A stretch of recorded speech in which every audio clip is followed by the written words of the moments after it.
बहुत सारे ममालिक में एंटी इमिग्रेशन जो प्रोटेस्ट वो बहुत ज़्यादा बढ़ गए हैं। जो एकदम राइज अप हुआ है ये एक बड़ा सिस्टमेटिक राइज अप है जहाँ पे प्रॉब्लम्स हैं, जैसे गज़ा एग्जांपल है या फ़लस्तीन है।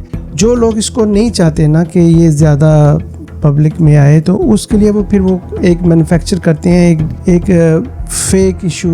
ये वैसे तो इमिग्रेशन की जो मुखालफत है वो फेक इशू नहीं है, लेकिन जो राइज अप है ना वो फेक है जो अभी हुआ है। जब तक तो ये वॉर हो रही थी तब तक तो ये सेल्फ डिफेंस और राइट टू डिफेंड का चक्कर चल रहा था इसराइल का, और उन लोगों को कॉर्नर कर दिया गया है। गजा के लोगों को, वो जो इंटरनेशनल रिलीफ एजेंसीज हैं, वो जो फूड लेके जा रही हैं, मेडिसिन लेके जा रही हैं, उनको एक्सेस नहीं दी जा रही वहाँ पे, जिसकी वजह से ना वो एक क्लियर पिक्चर चलेगी दुनिया को कि भाई ये ख़तरनाक हद तक ये लोग जो है जुल्म कर रहे हैं। इलोन मस्क ने मुसलमानों के खिलाफ जो पाकिस्तानी, जो ब्रिटिश पाकिस्तानी, उनके बारे में बड़ी बातें की हैं। आप बताएं इनका क्या रोल है, इन लोगों का, इन्होंने क्यों ये चीज़ें स्टार्ट? पूरी तरह से सिंगल आउट कर देना पाकिस्तानी कम्युनिटी को और मुसलमानों को, ये बहुत डेंजरस चीज़ है। समझे, ये भी पटवारी हैं इनके, इन गोरों के पटवारी हैं। सही से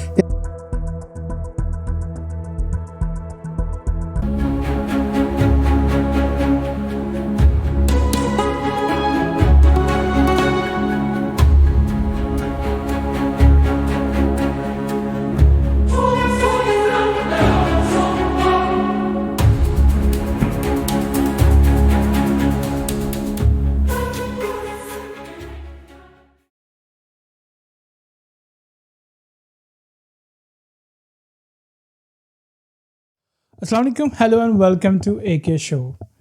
जैसे कि आजकल आप लोगों ने टीवी पे देखा होगा कि बहुत सारे ममालिक में एंटी इमिग्रेशन जो प्रोटेस्ट वो बहुत ज़्यादा बढ़ गए हैं। तो ये अचानक इतनी ज़्यादा प्रोटेस्ट क्यों हो रहे हैं, इस मामले में आज हम डिटेल में बात करेंगे। मेरे साथ मेरे को होस्ट हैं अहमद सईद। अस्सलाम वालेकुम सर। वालेकुम सलाम, और नाज़रीन को भी मेरी तरफ से अस्सलाम वालेकुम एंड हेलो। कैसे हैं आप? ठीक ठाक हैं जी, बहुत शुक्रिया। जैसा कि आपने देखा होगा टीवी पे आजकल बहुत सारी यानी कि मुल्कों में, कई शहरों, बड़े शहरों में बड़े एंटी इमिग्रेशन जो है ना प्रोटेस्ट एकदम स्टार्ट हो गए हैं। तो कई जो एनालिस्ट हैं उनका कहना है कि ये जो है ना वो गाज़ा की जो टेंशन है, जो गाज़ा में जो प्रॉब्लम्स चल रही है इस वक्त, उसकी टेंशन को हटाने के लिए ये हो रहा है सारा कुछ। जी, बहुत शुक्रिया। और मैं समझता हूँ बड़ा इम्पोर्टेंट सब्जेक्ट है हमारा आज, क्योंकि जो रिसेंट डेवलपमेंट हुई है international world wide, European countries में, अमेरिका में, ऑस्ट्रेलिया में, जहाँ पे फार राइट पार्टीज़ जिनको हम बोलते हैं, जो एंटी इमिग्रेंट्स हैं, और वेल रेसिस्ट तो मैं नहीं कहूँगा, लेकिन बाद में इस पर बात करेंगे। अब वो जो एकदम राइज अप हुआ है ये एक बड़ा सिस्टमेटिक राइज अप है। तो इसके लिए मैं ये कह सकता हूँ कि अगर आप हालात पे गौर करें, जैसे रिसेंटली जहाँ भी, जब भी कभी ऐसे ममालिक में ऐसे इश्यूज़ होंगे जो ह्यूमैनिटेरियन इश्यूज़ हैं, या जो जहाँ पे प्रॉब्लम्स हैं, जैसे गज़ा एग्जांपल है या फ़लस्तीन है, जो लोग इसको नहीं चाहते ना कि ये ज़्यादा पब्लिक में आए, तो उसके लिए वो फिर वो एक मैन्युफैक्चर करते हैं एक फेक इशू। ये वैसे तो इमिग्रेशन की जो मुखालफत है वो फेक इशू नहीं है, लेकिन जो राइज अप है ना वो फेक है जो अभी हुआ है। तो अब आप अंदाज़ा करें कि लास्ट कुछ अरसे में गज़ा की फेवर में बहुत ज़्यादा हो रहा था, प्रोटेस्ट हो रहा था, और अनफॉर्चुनेटली मुस्लिम कंट्रीज़ में नहीं हो रहा, और मेरे ख्याल में पाकिस्तान में तो अलाउ भी नहीं है, लेकिन वेस्टर्न कंट्रीज़ में, यूरोप में, ऑस्ट्रेलिया में सिडनी में बहुत बड़ा वाक़या हुआ। 3 अगस्त को बहुत बड़ा एक प्रोटेस्ट हुआ इन द फेवर ऑफ गज़ा के जो लोग हैं उनके लिए। लेकिन ये मसला ज़्यादा ख़राब हुआ जब उनको जो खाना देना बंद कर दिया गया ना, तो कहत की वजह से उनकी डेथ का ख़तरा है, हज़ारों लोगों की डेथ का ख़तरा। और अभी आप गौर करें कि इस वक्त सोशल मीडिया और इवन जो इंटरनेशनल न्यूज़ हैं वहाँ पे ख़बर नहीं आ रही उनके बारे में, वो बहुत कम हो गई है। अब ऐसे जब पिछले दिनों में बहुत ज़्यादा थी, तो जो लोग इसको डिज़ाइन करते हैं उन्होंने क्या किया कि उन्होंने एक ऐसा इशू मार्केट में ले आए जो यूरोप में वाकई ऑलरेडी इशू मौजूद है, और फिर इसको इन्होंने ये बड़ा सिस्टमेटिकली लग रहा है, और जिसकी वजह से लगता है कि ये वाकई ही बाय डिज़ाइन ये राइज है जो इतना प्रोटेस्ट हुआ है इमिग्रेशन के सिलसिले में। देयर वाज नथिंग स्पेशल हुआ नहीं है कुछ, कि एकदम इतना अर्जेंट हो जाए। तो ये बाय डिज़ाइन है ताकि डाइवर्ट की जा सके। एकदम वो मुस्लिम ममालिक में उन्होंने शुरू किया। ज़ाहिर है जब आप ये काम करते हैं तो मीडिया में भी ख़बरें आएंगी, वो गज़ा की ख़बरें नीचे चली जाएंगी और ये रिसेंट जो करंट इशू चल रहा है वो बार बार मीडिया दिखाएगा, तो लोगों को डाइवर्ट करने के लिए ये लुक्स लाइक के बड़ी इंटेलिजेंटली, बड़ी चालाकी के साथ उन्होंने गज़ा की ख़बरों को दबाने के लिए ये स्टार्ट कर दिया। अच्छा अहमद, आप बताएं कुछ कि जो ऐसा कोई एविडेंस है कि पब्लिक का जो फोकस है वो गज़ा की तरफ इस वक्त ज़्यादा है बिफोर दिस इमिग्रेशन प्रोटेस्ट? जी, हमने जो एनालिसिस किए हैं ना, जो हमने भी रिसेंट रिसर्च किए, तो बड़ा क्लियरली विजिबल है। जैसे कि रिसेंटली इन अगस्त में 3 से 6 अगस्त के दरमियान यूके में बहुत एहतजाज हुआ। ड्यूरिंग दैट टाइम ऑस्ट्रेलिया में बहुत बड़ा है, सिडनी में तकरीबन 500,000 पीपल निकले, फिर मैड्रिड में स्पेन का जो शहर है वहाँ पे, फिर टोरंटो में, मिलान में, शिकागो में बहुत सारे लोग जो थे वो फ़लस्तीन के जो लोग इस वक्त गाज़ा के बेसिकली जो लोग बड़ी स्ट्रगलिंग सिचुएशन में, उनकी फेवर में बहुत सारी दुनिया निकली। तकरीबन 3 लाख के करीब लोग तो लंदन में निकले हैं 3 से 5 अगस्त के दरमियान। अभी भी पार्लियामेंट के सामने, जो यूके पार्लियामेंट, उसके सामने उनका एक ग्रुप अभी भी बैठा है। तो ये बहुत बड़ा एकदम से ना इतना ज़्यादा, असल में हुआ क्या है कि जब तक तो ये वॉर हो रही थी तब तक तो ये सेल्फ डिफेंस और राइट टू डिफेंड का चक्कर चल रहा था इसराइल का। लेकिन अब चूँकि वॉर तो ख़त्म हो चुकी है और उन लोगों को कॉर्नर कर दिया गया है, गज़ा के लोगों को एक कैंपिंग में डाल दिया गया। अब वो कैंपों में जाने के बाद लोग देख रहे हैं कि ज़ाहिर है वो जो इंटरनेशनल रिलीफ एजेंसीज़ हैं, वो जो फूड लेके जा रही हैं, मेडिसिन लेके जा रही हैं, उनको एक्सेस नहीं दी जा रही वहाँ पे, इन द नेम ऑफ के वहाँ पे जो उनके ख्याल में जो टेररिस्ट हैं जैसे हिजबुल्लाह वगैरह हैं, ये वो, तो वो बेनिफिट ना ले लें। ये तो जस्ट एक्सक्यूज़ है कि भाई ये एड नहीं हमने जाने देनी, हम अपनी मर्ज़ी से बांटेंगे। तो वो बेसिकली रिसेंटली इन्होंने क्या किया कि जब वो खाना देने लगते थे तो जब बच्चे आते थे लेने के लिए, ये उनके सरों पे गोलियां मारते थे, जिसकी वजह से बहुत ज़्यादा एकदम पूरी दुनिया को, इवन के बहुत सारे जो एड वर्कर्स थे, इवन इंग्लिश थे, यूरोपियंस थे, वो जो अमदादी कामों में मसरूफ़ थे, उनको भी मार दिया गया। फिर जर्नलिस्ट को, बहुत सारे जर्नलिस्ट को मारा गया, जिसकी वजह से ना वो एक क्लियर पिक्चर चले गई दुनिया को कि भाई ये ख़तरनाक हद तक ये लोग जो है जुल्म कर रहे हैं। जब ये कहत का सिलसिला शुरू हुआ ना, तब इनको रियलाइज़ हुआ कि एवरीबॉडी, अब आप गौर करें तो दुनिया में इसराइल के ख़िलाफ़ बहुत बात हो रही है, सिर्फ मुस्लिम कंट्रीज़ में नहीं हो रही, लेकिन वेस्टर्न कंट्रीज़ में, ओबियसली सिविलाइज्ड कंट्री हैं, ये मोर अंडरस्टैंड करती है ह्यूमन राइट्स को, तो इनमें ज़्यादा एहतजाज किया जा रहा है। जबकि बाकी जो कंट्री, मुस्लिम कंट्रीज़ जिनकी मेन रिस्पॉन्सिबिलिटीज़ थी कि अपने भाइयों की मदद करते, वो साइलेंस है इसमें। तो जब ये एक क्लियर पता चल रहा था कि बहुत जुल्म कर रहे हैं, तो जिसकी वजह से लोगों में पैनिक हुआ। जब लोगों में पैनिक हुआ तो अब ओबियसली जो मेन फंडिंग करने वाले या जो रिच हैं अदारे या कंट्रीज़ में, जो यूरोपियन कंट्रीज़ में या वेस्टर्न कंट्रीज़ में जो भी पावरफुल लोग हैं, वो सारे ज्यूश हैं बेसिकली, बिग कंपनीज ही नहीं किया। तो इन्होंने एक स्ट्रेटजीज़ के तहत इन्होंने जो एक इमिग्रेशन का मसला, बहुत पुराना मसला है यूरोप में और इवन अमेरिका में, कनाडा में, जो भी तरक्की याफ्ता कंट्रीज़ हैं, तो उन्होंने एकदम उठाया उस मसले को। लेकिन ये हुआ बाय डिज़ाइन है, क्योंकि जैसे फार राइट इमिग्रेंट्स प्रोटेस्ट जो है यूके में, लंदन के करीब एक इलाका है एपिंग, तो हुआ क्या है कि बेसिकली ये लोग एकदम इलीगल इमिग्रेंट्स की बात करना शुरू हो गए हैं। अगर आप गौर करें ना, तो जो हिस्ट्री है ना, अगर आप 10 साल पीछे चले जाएं तो पूरी यूरोपियन कंट्रीज़ के लॉ जो थे वो इतने सख्त नहीं थे जितने आज हैं। अगर हम सिर्फ यूके की बात करें तो पिछले 10-15 सालों में इन्होंने बहुत कंट्रोल किया है इलीगल इमिग्रेशन के ऊपर। अब होता क्या है कि जब आप एक इलीगल इमिग्रेंट आपकी कंट्री में आता है, तो चूंकि आपने यूनाइटेड नेशन में एक ह्यूमन राइट जो चार्टर है उसको साइन किया हुआ है, तो आप उसको फौरी तौर पे नहीं निकाल सकते। ओबियसली आपने उसका केस सुनना है, फिर उसको वो अजाइलम अप्लाई करेगा, सियासी पनाह की दरख्वास्त देगा कि जी वॉर जोन से आए हैं जैसे, तो फिर वो उसके बाद उसको वो प्रॉब्लम अब इन्होंने ये की है कि जिन होटलों में और जिन जगहों पे उनको गवर्नमेंट दे रही थी पनाह और जहाँ पे उनके केसेस चल रहे थे, भी डिसीजन होना था, अब इन्होंने बड़े बाय डिज़ाइन उन होटलों का घेराव किया। जैसे एक लंदन के करीब एक इलाका है एपिंग, ईस्ट लंदन के पास है ये एपिंग, तो वहाँ पे एक होटल के बाहर बहुत सारे मुजाहरे हुए और जिस सारे जो फार राइट पार्टी के लोग हैं। और मज़ेदार की बात यह है कि मोस्ट ऑफ पीपल जो इसमें हैं उनको असल मकसद का नहीं पता। उनको पता है कि हमने जाके एक बस समझे ये भी पटवारी हैं इनके इन गोरों के पटवारी हैं, सही से यानी कि इनको असल मकसद का नहीं पता। पढ़े लिखे लोग नहीं हैं। पढ़े लिखे लोग नहीं हैं। जी हाँ। इनको कोई ऐसा मसला नहीं कि मैं हमारी जॉबें ले ली हैं जिन्होंने इमिग्रेंट्स ने ये वो ये कहते हैं, ये हालांकि जॉब करने के काबिल ही नहीं है, बेनिफिट्स अप्लाई करते हैं मोस्ट ऑफ देम। या तो इस तरह ये राइज हुआ है एकदम। अब उसके बाद ये खाली सिर्फ यानी कि इंग्लैंड में नहीं हुआ, बाकी कंट्रीज़ में भी हुआ है यूरोपियन में। जो एंटी इमिग्रेशन जो ग्रुप्स हैं इनकी कोऑर्डिनेशन है with through out the Europe and other जो डेवलप्ड कंट्रीज़ हैं।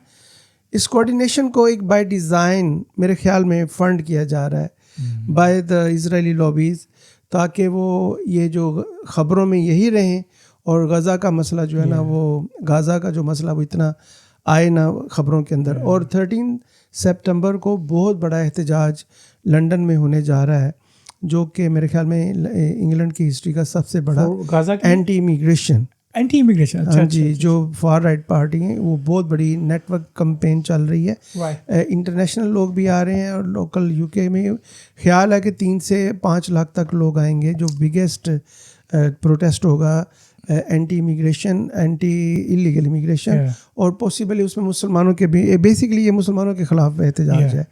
तो it is coming very soon. या थैंक यू अहमद। मेरा अगला क्वेश्चन ये मुसलमानों के बारे में जो एंटी मुस्लिम, जैसे इलोन मस्क ने मुसलमानों के ख़िलाफ़ जो पाकिस्तानी, जो ब्रिटिश पाकिस्तानी, उनके बारे में बड़ी बातें की हैं कि ये बुरे काम करते हैं। इससे इंडिया में बड़ी आवाज़ें उठी हैं मुसलमानों के ख़िलाफ़। तो आप बताएं इनका क्या रोल है, इन लोगों का, इन्होंने क्यों ये चीज़ें स्टार्ट की हैं? असल में इलोन मस्क जो है ना वो है तो साउथ अफ्रीकन है बंदा वैसे, ठीक है, और बड़ा सक्सेसफुल है, एंटरप्रेन्योर है। वो चला गया अमेरिका में बड़ी कामयाबी से, उसके पेरेंट्स गए उन्होंने बड़ी कामयाबी से। लेकिन वो बंदा जो है ना वो मुस्लिम्स को बहुत हेट करता है and top of the priority जो है ना वो पाकिस्तानीज़ को हेट करता है। अब आप गौर करें, अब आप इंडियन इन्फ्लुएंसर्स जो है ना वो तो करते हैं ऑब्वियसली, उनका एक है, एक स्टाइल है उनका, वो पाकिस्तान के खिलाफ ही बोलेंगे या मुसलमानों के खिलाफ ही बोलेंगे। तो उसको आप शायद इतना ऑब्जेक्ट ना कर सकें क्योंकि एक बाय सिस्टमेटिकली चीज़ है वो। लेकिन एलोन मस्क जो है ये एक बहुत बड़ा नाम है, इन्फ्लुएंसर है और रिचेस्ट पर्सन है दुनिया में। इसका एक पूरी तरह से सिंगल आउट कर देना पाकिस्तानी कम्युनिटी को और मुसलमानों को, ये बहुत डेंजरस चीज़ है। डेंजरस इन अ सेंस के चूँकि ये मीडिया के अंदर बड़ा कंट्रोल है इस बंदे का, और माइंड मेक करने में ये मीडिया, सोशल मीडिया, ये माइंड मेक करने में सबसे, इसका आजकल सोशल मीडिया ही सब कुछ कर रहा है, यानी कि बाय डिज़ाइन आपकी ओपिनियन मेक करता है ये। तो ये जो एलन मस्क है ये बहुत अगेंस्ट बोल रहा है मुसलमानों के और पाकिस्तानियों के, और आई एम नॉट श्योर कि उसको क्या है इसमें ऑब्जेक्शन क्या है इसके अंदर। लेकिन यस, ये और जो इन्फ्लुएंसर्स हैं वो इंडियन इन्फ्लुएंसर्स हैं, ये बहुत इस्लाम के ख़िलाफ़ और इसके बारे में बात कर रहे हैं। हालांकि ये जो रौद्रम में वाक़या हुआ, जो ब्रिटिश बोर्न पाकिस्तानीज़ थे वो ग्रूमिंग करते थे वाइट गर्ल्स की, यंग गर्ल्स की, they should be punished without any, उनको बिल्कुल, उनको अगर आप गौर करें, अगर इस तरह के लोग पाकिस्तान वगैरह कंट्री में हो तो उनको कितनी कैपिटल सज़ाएं दी, यहाँ पे तो सज़ाएं नहीं है इतनी ज़्यादा। तो इसलिए इसको ज़्यादा ये जो इजरायली लॉबी है ज़्यादातर वो मुसलमानों को ज़्यादा इसमें हाईलाइट कर रही है, और देखा जाए तो जो गज़ा का मैटर है वो दबता जा रहा है इसके अंदर। Thank you. अच्छा अहमद, मैं अब तस्वीर का दूसरा रुख पे हम लोग आएंगे कि जो मुसलमानों की और जो इमिग्रेंट्स की जो कंट्रीब्यूशन है स्पेशली वेस्टर्न कंट्रीज़ में, वो क्या है? अब इसमें जो मुसलमानों की जो कंट्रीब्यूशंस है ना, इसमें मैं आपको बताता हूँ कि हम बात करते हैं यूके की बात करते हैं, जो यूके का नेशनल हेल्थ सर्विस है जी, उसमें 10% जो डॉक्टर्स हैं वो मुस्लिम डॉक्टर्स हैं from different countries of the world. NHS national health services बहुत बड़ा अदारा है यूके का, गवर्नमेंट का, कुछ प्राइवेटाइज भी हो गया। अब मसला ये है कि इंजीनियर्स हैं, बहुत सारे यहाँ पे कामयाब लोग हैं जो बिजनेसमैन हैं, जैसे पाकिस्तानी एक बिजनेसमैन है बेस्ट वे सीमेंट के ग्रुप के जो मालिक हैं सर अनवर परवेज़ उनका नाम है। तो वो उन्होंने सारी ज़िंदगी इधर काम किया, इतने इंडियन सक्सेसफुल बिजनेसमैन हैं यहाँ पे। और देखा जाए तो ये मुसलमानों के ख़िलाफ़ इतनी बात करते हैं। अब आप गौर करें कि जो यूके की, लंदन की स्पेशली जो टॉप बिल्डिंग्स हैं वो सारी अरब इन्वेस्टर्स की जी हैं। हाँ, जी हाँ। यानी कि उन्होंने बाई की हुई है। हैरड्स जो इनका सबसे बड़ा एक्सपेंसिव शॉपिंग सेंटर, वहाँ से शॉपिंग प्लेस है, वहाँ से लेकर, और जो इनकी कैनरी वॉर्फ का एरिया में फाइनेंशियल मार्केट थी पहले, अभी भी है वहाँ पे, जितनी भी बड़ी बिल्डिंग्स हैं वो मोस्टली जो है ना मुस्लिम पीपल की ऑनरशिप में है। जी हाँ। लेकिन उसको हाईलाइट नहीं किया जाता। ये सिर्फ इनको हाईलाइट करते हैं जो अगर फ़र्ज़ करें एक मुसलमान ने अगर जुर्म कर दिया है तो वो उसको एज ए मुस्लिम प्रेजेंट किया जाएगा, उसको मुस्लिम प्रेजेंट किया जाएगा ख़बरों में। उसको ये नहीं बोला जाएगा कि ये इंडिविजुअल है या एक ब्रिटिश सिटीज़न है, या अगर पाकिस्तानी सिटीज़न है तो खाली उसको नहीं, इस्लाम का जिक्र ज़रूर करते मुस्लिम हैं पाकिस्तानी बाय डिज़ाइन। जो मीडिया है वो कम्प्लीटली इजरायली लॉबीज़ के कंट्रोल में है, तो वो एक बंदा गलती करता है तो पूरी नेशन के लिए वो प्रॉब्लम करते हैं, स्पेसिफिक टारगेट करते हैं जी। रिलीजन को। और हालांकि यहाँ पे भी बहुत सारे लोग हैं, टोटल पॉपुलेशन का 5% है जो इमिग्रेंट्स हैं यहाँ पे, तो फिर भी ये लोग बाय डिज़ाइन मुसलमानों को और पाकिस्तानियों को ये बदनाम कर रहे हैं बहुत ज़्यादा। जी बिल्कुल, वही आपने अरब की बात की, वो मैं अगला मेरा क्वेश्चन भी यही है कि देखें अरब कंट्री कतरी हैं या सऊदी पीपल हैं, उन्होंने यूके में कितनी सारी इन्वेस्टमेंट की हुई है, हर बड़ी बिल्डिंग, हर बड़ी स्टेडियम्स उन्हीं की हैं, फिर भी ये एंटी जो इमिग्रेशन के जो शोर मचाया हुआ है वो कितना हिपोक्रेसी लगती है इस सब दो मामला अगर आप देखें। असल में जो एंटी इमिग्रेशन इशू है ना, इलीगल इमिग्रेशन है बेसिकली, वो मेन इशू है। अच्छा, जैसे एक पाकिस्तान में एक पार्टी थी मुस्लिम लीग, द पार्टी है मुस्लिम लीग नवाज ग्रुप, एक है पीपल्स पार्टी, और एक नई पार्टी आई जिसको आप पाकिस्तान तहरीक इंसाफ बोलते हैं। तो उन्होंने कुछ किया, कोई ऐसा, इमरान खान साहब ने कुछ ऐसा किया कि एकदम वो पॉपुलर हो गए। एग्जैक्टली सेम सिनारियो में यूके में एक लेबर पार्टी है, एक टोरी पार्टी है, और एक तीसरी पार्टी आजकल फेमस हुई है यूके रिफॉर्म पार्टी। अब वो जो पार्टी है ना, उनका नारा है ये इमिग्रेशन। अब वो जो लोग हैं वो चाहते हैं जी कि इस country, we want our country back. उनके ख्याल में इमिग्रेंट्स ने कब्ज़ा कर लिया इस कंट्री के ऊपर, और वो इनके रिसोर्सेज जो है ना सारे इलीगल इमिग्रेंट्स के ऊपर स्पेंड किए जा रहे हैं। तो एक ऐसा पॉपुलर नारा था ये कि इसने एकदम पिकअप करना था। इसी वजह से जो लॉबी गज़ा को दबाना चाहती थी, उन्होंने इसीलिए इसको उठाया। अब क्वेश्चन क्या था बेसिकली? मेरा यही था कि अरब हैं, वो इतना इन्वेस्ट करते हैं, तो फिर भी जो मज़ेदारी की बात आपको ये बताऊं, 2,40,000 ब्रिटिश वाइट पीपल जो हैं, गोरे हैं, जो हम जिनको बोलते हैं, वो दुबई में रहते हैं। 2,40,000 और वो हैप्पीली रह रहे हैं। अब वो मुस्लिम कंट्री है। अब आप गौर करें, प्रॉब्लम यहाँ पे ये है कि इतने सक्सेसफुल मुसलमान कंट्री हैं, अब वहाँ के लोग इधर नहीं आते इमिग्रेशन के लिए। जो ज़ाहिर है पुअर कंट्री हैं और जो इनकी कॉलोनीज थी वहाँ से लोग आते हैं। बिल्कुल, ब्रिटिश ने रूल किया है, वहाँ पे पॉवर्टी हो गई, हालात ख़राब हो गए वहाँ पे। इवन अफ्रीका देख लें, अफ्रीका से, नाइजीरिया से जो लोग आते हैं, क्योंकि वो कंट्री में कुछ रहा ही नहीं, सब कुछ ख़त्म हो गया, इनके ब्रिटिश रूल में था वो कंट्री, तो वो लोग यहाँ पे आते हैं। अब वो इलीगल तरीके से आते हैं या लीगल तरीके से आते हैं, ये एक डिफरेंट इशू है। जो इलीगल तरीके से आते हैं उसके बारे में ज़्यादा आजकल चल रहा है जी। लेकिन हमारा क्वेश्चन ये नहीं, ये ऑलरेडी एग्जिस्टिंग था ये इशू, और ये अभी तो अपील का राइट्स भी ख़त्म हो गया था, अभी तो बहुत ज़्यादा इन्होंने लॉ में सख्ती कर दी थी। तो फिर क्या हुआ ऐसा कि अचानक हर तरफ इलीगल इमिग्रेंट्स की बात होना शुरू हो गई। एक बंदा है टोनी रॉबिन्सन इसका नाम है, बड़ा फेमस है, वो बहुत ख़िलाफ़ है इमिग्रेशंस के और मुसलमानों के बहुत ख़िलाफ़ है जी। तो वो उनका कहना ये है, और मैं वैसे आपको एक बात बताऊँ, हमें थोड़ा सा उनका भी पॉइंट ऑफ व्यू प्रेजेंट करना चाहिए कि वो ये कहते हैं जी, वो जो लोग इमिग्रेशन के ख़िलाफ़ हैं उनमें कुछ लोग अच्छे भी हैं जो ये समझते हैं कि ये लोग एक्सप्लॉइट कर रहे हैं सिस्टम को। जैसे पाकिस्तान से या अदर कंट्री से, अब आप देखें यूके में मेरे ख्याल में पाकिस्तानी 3rd और 2nd बिगेस्ट बेनिफिट सीकर्स हैं। अब आप इमेजिन करें कि जो लोग लॉयल टैक्स पे कर रहे हैं इस कंट्री में, सब कुछ कर रहे हैं, उन बेचारों के लिए बदनामी का बायस ये लोग बन रहे हैं जो बेनिफिट्स ले रहे हैं। तो किसी हद तक उनकी बात ये ठीक है। या इमिग्रेंट्स वाले जो इलीगल इमिग्रेशन आती है, वो लोग आते ही इनको वो होटलों वगैरह में ठहराते हैं। ऑब्वियसली उनको काम की इजाज़त नहीं होती, तो गवर्नमेंट ने उनको खाना तो देना होता है, रिहाइश देनी होती है। अब ये एक ऐसा लॉ का चक्कर है कि जिसकी वजह से उनको ये सपोर्ट की जाती है।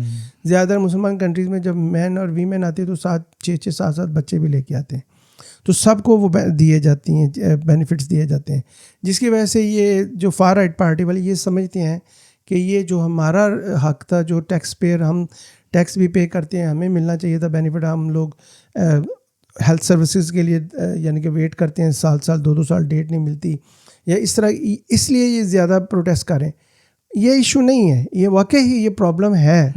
क्योंकि मैं समझता हूँ कि इमिग्रेशन में पहले इनसे इतनी गलतियाँ हुई हैं कि यूके को हेवन समझ लिया जाता था इलीगल इमिग्रेंट्स के लिए, लेकिन लास्ट 3-4-5 साल 10 साल में ये अब ऐसा नहीं है।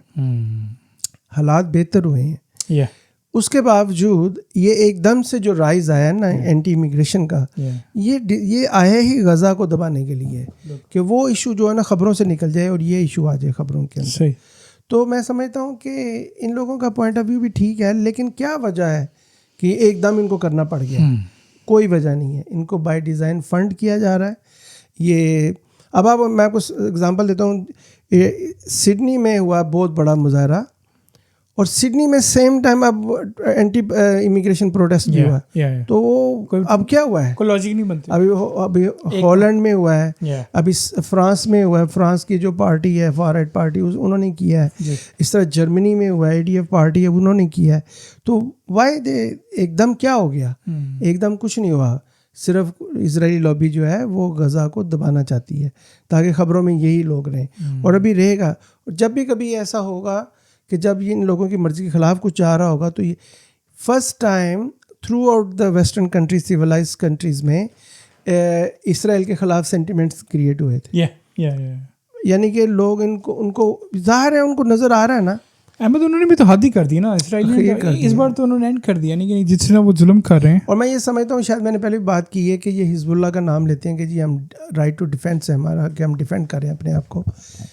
हिजबुल्लाह मेरे ख्याल में इन्हीं का एक हिस्सा है, एक स्ट्रेटजी है, पार्ट ऑफ स्ट्रेटजी है इसराइल की। क्योंकि हिजबुल्लाह ने जब 7 अक्टूबर को किया अटैक, तो हिजबुल्लाह को पता नहीं था कि वो इसराइल को नुकसान नहीं पहुँचा सकती, इतना पावरफुल कंट्री है। उन्होंने थोड़ा सा अटैक किया, कुछ लोग उनके मार दिए, उन्होंने हज़ारों लोग मार दिए, 40,000, जिसमें से 30,000 बच्चे मार दिए, और डायरेक्ट उनकी ब्रेन में गोलियां मारी हैं जो खाना लेने जाते हैं बच्चे। तो ये एक बाय डिज़ाइन हुआ है जो भी हुआ है, मैं समझता हूँ। और ये जो अभी प्रेजेंट हमारा टॉपिक ये है कि भाई ये जो प्रेजेंट राइज है, इसमें एंटी इमिग्रेशन जो रैलीज हो रही हैं, प्रोटेस्ट हो रही है, ये इसलिए हो रही हैं कि गज़ा के इशू को दबाया जा सके, पीछे लेके जाया जा सके, और ऐसा हुआ है। आप मीडिया में आप देख लें, वो प्रोटेस्ट अभी गज़ा के बारे में खबर ही नहीं आ रही, जो भूखे मार रहे हैं वहाँ पे कहत की वजह से खबर ही नहीं आ रही। ज़्यादातर खबरें यही आ रही हैं, मेन न्यूज़ सब हेडलाइंस यही चलेगी वो। बस अहमद, मेरा आपसे यही लास्ट क्वेश्चन यही है मेरा कि अब एक बंदा जो अब्रॉड रहता है, बैरून मुल्क रहता है, डिफरेंट कंट्रीज़ में, वो टीवी पे देखता है एंटी इमिग्रेशन, उसको क्या इससे क्या उसका सोच होनी चाहिए, क्या उसको देखना चाहिए कि क्यों? पहली बात तो ये मैं समझता हूँ, मैं चूँकि मैं पाकिस्तानी हूँ, तो मैं समझता हूँ कि जो पाकिस्तानी दोस्त रहते हैं इन कंट्रीज़ में, अब मैं कौन होता हूँ उनको एडवाइस करने वाला, लेकिन मैं ये समझता हूँ कि आप जब इस कंट्री में पाकिस्तान से आए और आप इंग्लैंड में रह रहे हैं या आप यूरोप में रह रहे हैं, तो आप पाकिस्तान को रिप्रेजेंट कर रहे हैं। मैं समझता हूँ बहुत ज़्यादा तादाद में लोग बहुत अच्छे हैं, इतने हार्ड वर्क, मेजॉरिटी अच्छे लोग या इतने की वर्कर हैं। अब आपको बोलो, जो एंटी इमिग्रेशन वाले हैं, जो जॉबें हम एशियंस करते हैं या जो जॉबें साउथ एशियंस करते हैं या अफ्रीकन्स करते हैं, ये तो कर ही नहीं सकते, गोरे करते नहीं, ये कर ही नहीं सकते। इनको कोई प्रॉब्लम नहीं है। ये मैं आपको एक बात बताता हूँ, आप किसी लंदन के हॉस्पिटल में चले जाएं, आपको एक स्वीपर से लेकर एक टॉप कंसल्टेंट तक सब आपको नॉन वाइट ही मिलेगा, क्योंकि वो लोग आखिर इधर काम कर रहे हैं, इतना स्टैंडर्ड है इस कंट्री का। तो वो कैसे वो आए? वो इसलिए हैं कि वो स्किल्ड हैं, वो इस काबिल हैं कि वो।